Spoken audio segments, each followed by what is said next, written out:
Good evening, folks, and welcome back to Allergic to Stupidity. The first thing I have to say is to put a smile on your face and my face. I've got two little, oh God, stupid things. The first one is, for some obscure reason, my city comes up with big road cleaners and cleans my road.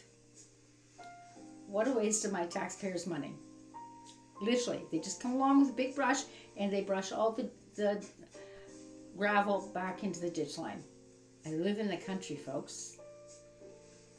Like, really? You haven't got better things to do? I do get it. We have a quarry around the corner, and they go out and clean between their driveway and the main roads. They go out, and they do that on their own because there's so much gravel coming and going. And they don't do it every day, but every few days, maybe once a week, they clean it off. And I get the little guys that go down and clean our sidewalks in the downtown city area because we have lots of pedestrians and we have little people and we have strollers and we have wheelchairs and bikes. So those I get, and they put the little plow on the front to clean off the snow from the sidewalks. But why are we cleaning my country roads? They're country roads? Like, really, people? You haven't got better things to do with your time? I'm sure those guys behind the wheel are going, yeah, I got better things to do. But we don't have better things to do with our money than having somebody come and clean my country road. That was number one. The other one was my 20-year-old came home going, customers. I went, okay, honey, welcome to retail. Somebody came up with a roast, labeled roast, and obviously beef, and asked my kid, is this a beef roast? And he looked at it and said, well, that's what it says, ma'am. Are you sure it's a beef roast? Ma'am, I can just tell you what's on the label, and the label says it's a beef roast. Oh, okay. And he said, I just turned around and went back to work because it was like, what? So, I mean, I have conceded and gone, guys, I forgot my glasses at home. Could you read this part of that instruction? And then whoever the employee is going, yeah, it's okay, ma'am. But I've got a reason. I forgot my reading glasses. But yeah, those are my two giggly laughs things. And the big part of the chit chat today is the elephant in the room. And we're hearing about it. It's on, and if you watch any like evening chat shows or anything like that, it's Donald Trump. You know, we've got 9 days before he officially becomes president again.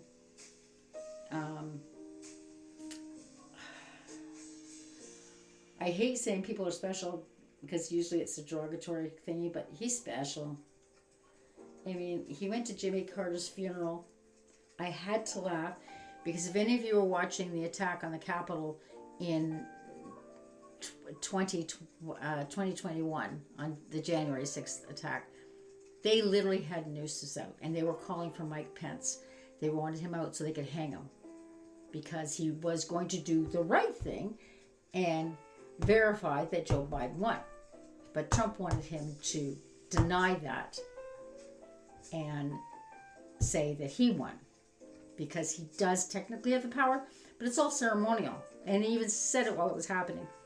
But they had nooses out and they wanted the attackers, the crowd wanted to have him hung. Well, at Jimmy Carter's funeral, Trump walked by and of course he's shaking all the past presidents and that were there and their significant others, and yes, you know, making their comments about dear old Jimmy Carter after he just finished saying like 3 days before that Jimmy Carter was an idiot and shouldn't have given up the Panama Canal.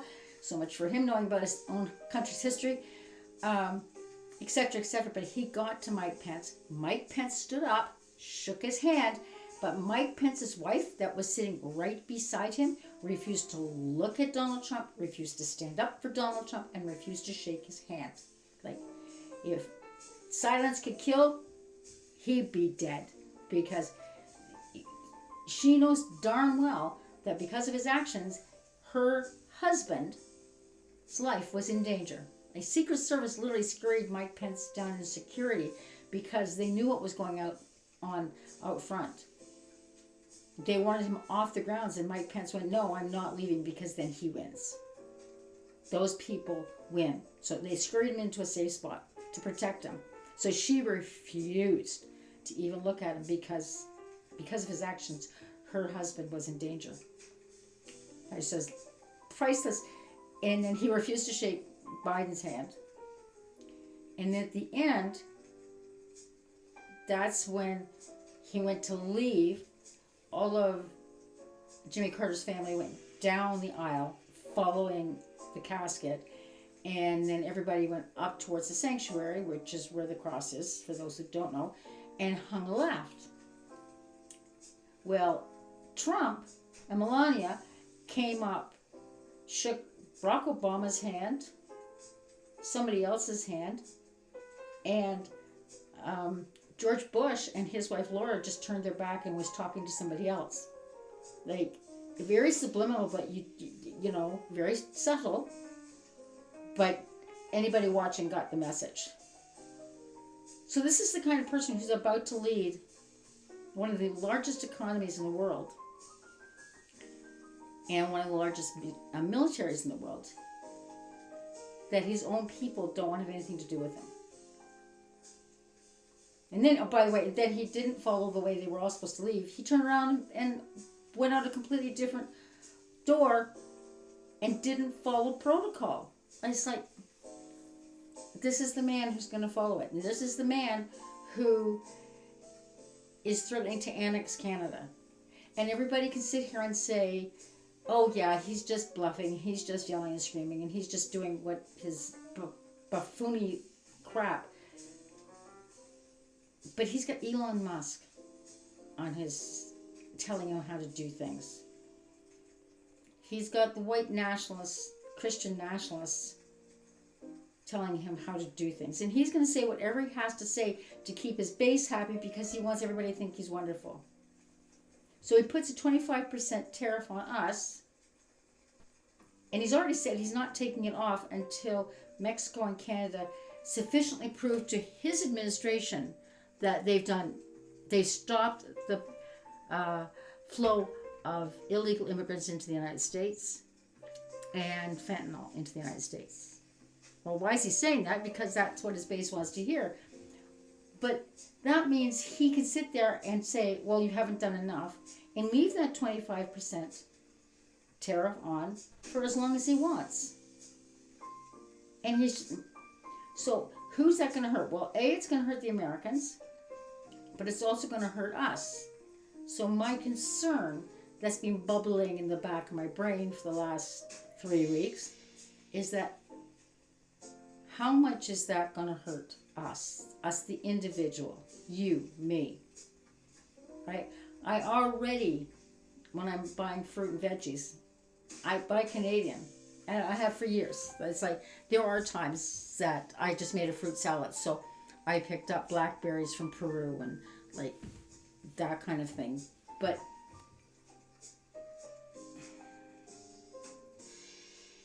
he has no problems of being confrontational and pushing. He's a bully. I compared him to my bully on the school ground. He is a bully.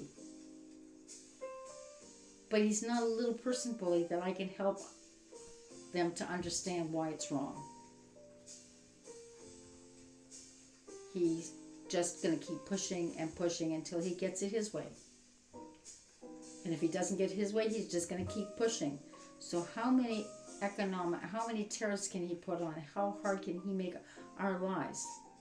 And then, guys, there is nothing our leaders can do. If he starts throwing 25 and 30% tariffs on things, there's only so much our leaders can do. They can put tariffs on the stuff coming into Canada. That's only going to make it worse for us. So we're going to want to, irrelevant of who the next leader is, your prime minister is always your scapegoat. He's that person up there. It's like the teacher. If you're not learning, you can blame the teacher. If you don't want to blame the teacher, you got to blame the principal. But what can our leaders do? I hope to God, I really do. It's going to be tough for us, but I hope no matter who the leader is, that they stand up to Trump and say, no way, forget it. Throw all the tariffs you want on us. We'll just put tariffs on your stuff. And we have to stand tall. And we have to stand strong. True north, strong and free. And just, we will suffer. Things will get big, expensive. And the farther north you live, certain things can be more expensive. So going to the far north, like northwestern Ontario, yeah, housing's not as expensive because nobody wants to live up there. We're talking, Kenora, Red Lake, Ear Falls, Pikangikum. Well, Pikangikum's a reserve. Temiskaming. Fewer and fewer people want to live up there, so the housing's cheaper, but the food's more expensive. The gas is more expensive. Newfoundland, same thing. Housing's cheaper, but everything else is more expensive. But we're going to have to just be good, strong Canadians and get together and weather this through and just go support our leaders when they say, no, this isn't happening. We have to be strong and no, you can't do it. And no conniving, no saying, well, here, we'll do this if you'll do that. No. This is what the trade agreement is. And this is the way it goes. Now, I know he has talked about, so this is where it's going to hurt us. We have enough milk in the U.S. We have enough dairy products. We don't need Canadian dairy products. Well, that's fine because we don't trade our dairy products to them. We have enough wood. We don't need their wood. He's trying to convince his people that they don't need the stuff from Canada.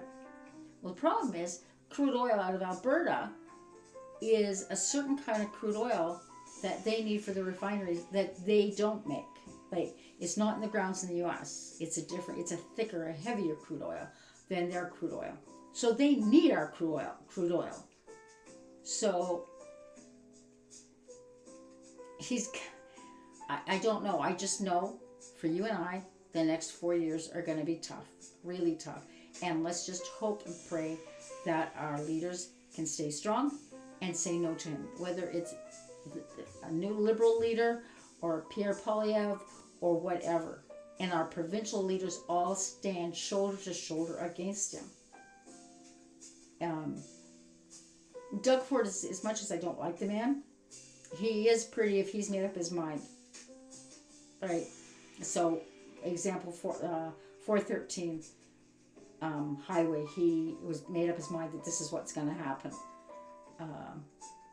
So, it's been a fight to get him to stop. But he's bound and determined to get that highway in. So, Doug Ford, I think, would stand up to him. He's threatened to cut off the hydro. So, mind you, that's hydro to one or two of the states are Democratic. So, there you go.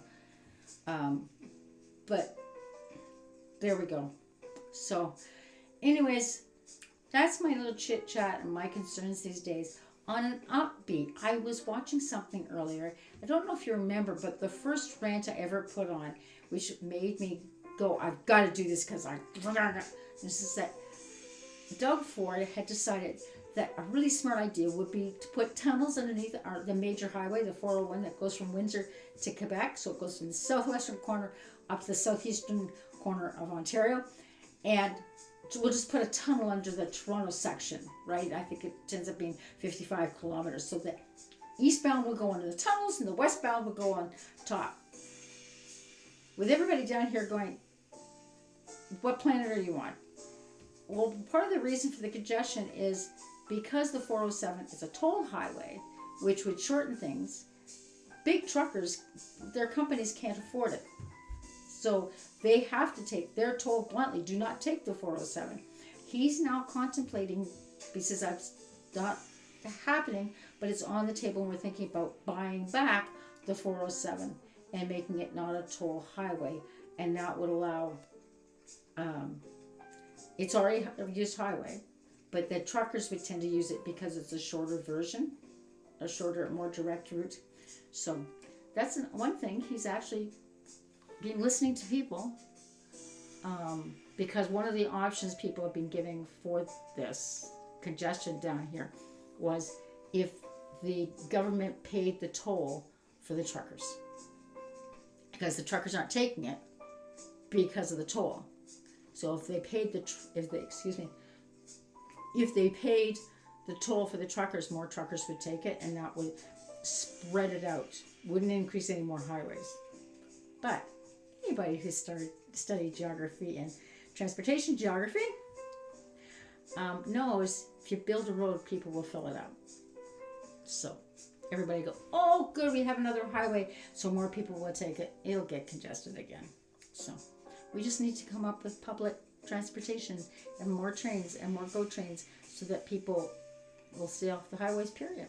Anyways, those are my concerns and my worries and my frets right now. And we'll have to see what happens in the next 6 months. But I really, honestly, like I said a few minutes ago, I honestly expect the next 4 years to be really, really rough. And our Canadian leaders are going to have a terrible time dealing with it, because there's not much they can do, because Trump can go do whatever he wants. And he's got Elon Musk sitting there beside him. I never liked the guy. I haven't liked Elon Musk for a while. I'm getting so I dislike him more and more and more. And if you go on to France 24, because that's a French site, and it's in English. DW's out of Germany. It's also in English. There's a Fox out of Australia, and it's really nice to listen to them coming from a different perspective. But the European leaders are telling Trump where to go to. And they're saying, don't be stupid. You can't attack Greenland. That's a NATO country. Don't be stupid about Panama. All the leaders are coming up and saying, enough's enough. Stop the ranting and raving. So we'll have to see what happens.